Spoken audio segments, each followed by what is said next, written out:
So I didn't actually do an ag fact of the day today with either of my classes. Today is Friday, November 1st, and we were focusing on the conduct of chapter meeting motions and the principles of that contest.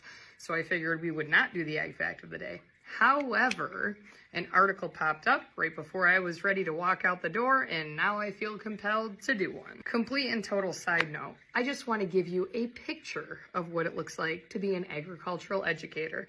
Not only did somebody contact me today asking if I wanted one or maybe two baby hamsters, but also, coincidentally on the day that I didn't bring my dog to school because she has been coming with me pretty regularly, right at the end of the day, we have 11th period, which is the last instructional period, and then we have activity period, which is like, catch up on work. It's the last 30 minutes of the day. You have time to go visit your teachers. So at the transition between 11th and activity period, my kids went into the school, and I see this little dog running along the driveway between the school and the barn. So I freak out. It doesn't have a human with it. It has a collar but no leash.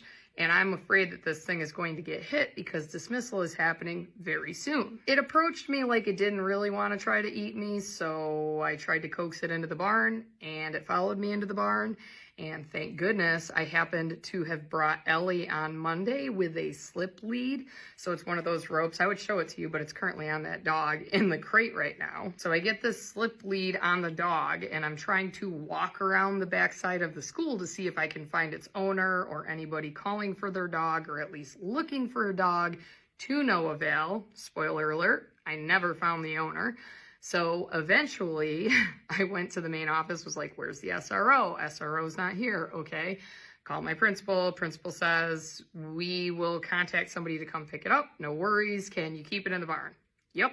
I have a crate for it. I will put it in the crate. So just a side note, if you have a canine who tends to wander, and you go through the trouble of putting a customized collar on that dog, because it did say its name was Rory on the collar, but there were no tags and no phone number, and the dog can't tell me where it lives. So just make sure, if you go through the trouble of getting it a collar, make sure you have a tag on it too. So anyway, the article that popped up on my smartboard, avian flu spreads to Utah dairies as APHIS rolls out new testing. Avian influenza in dairy cattle, which I was talking about several months ago, is now becoming more of a widespread issue. So it says that in specific states that are infected with this or having issues with it in dairy cattle, that there are biosecurity measures that they are suggesting that the farmers implement in order to bring cattle in or before they move out, or anything lactating specifically, is what this article says. It also says that there is funding to cover those added biosecurity measures. So if you are a dairy farmer in any of those states, and I guess if you're not familiar with it, I would look into it. As of right now, there is not a large-scale concern with our food system when it comes to passing HPAI through milk products.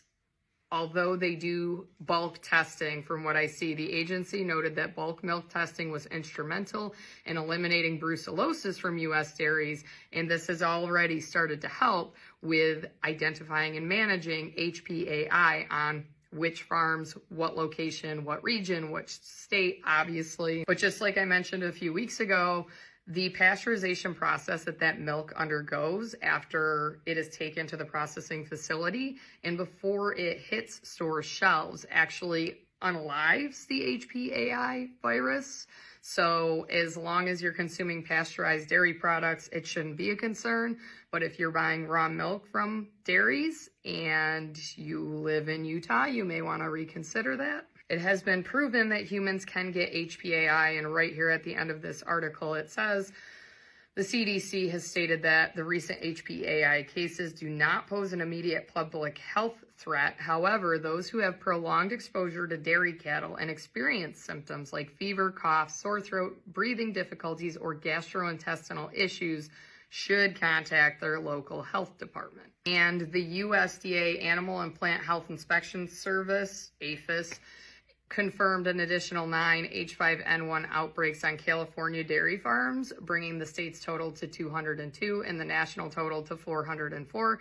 With recent outbreaks in Utah soon to be added, the national count will rise to 412. And that's it for the ag fact of the day. Let me show you my stray dog. Luckily, he hasn't freaked out when I put him in a crate, so I think that he exists in a crate at his house. However, he's gotten the slip leash off.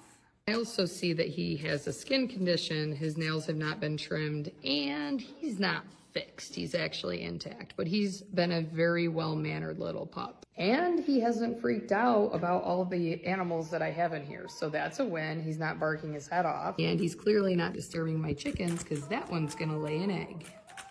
She started laying last week, and this is the color of eggs that she lays, olive. Anyway, that's it. I'm going home.